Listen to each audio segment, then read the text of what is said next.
حضرت جنید بغدادی رحمۃ اللہ علیہ کے دور میں ایک شخص امیر تھا جس کی بیوی رشک کمر اور پری چہرہ تھی۔ اس کو اپنے حسن پر بڑا ناز تھا۔ ایک مرتبہ اس نے بناؤ سنگار کرتے ہوئے ناز و نخرے سے اپنے شوہر سے کہا کہ کوئی ایسا شخص نہیں جو مجھے دیکھے اور میری طمع نہ کرے۔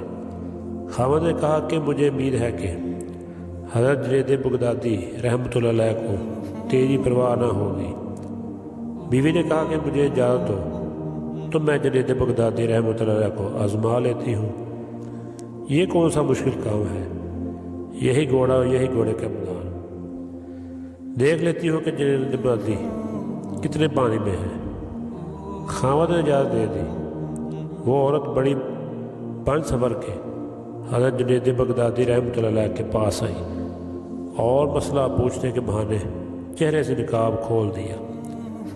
جب حضرت جنید بغدادی رحمۃ اللہ علیہ کی نظر اس پر پڑی تو انہوں نے زور سے اللہ کے نام کی ضرب لگائی تو اس عورت پر یہ نام پست ہو گیا اور اس کے دل کی حالت بدل گئی اور پھر اپنے گھر واپس آ گئی۔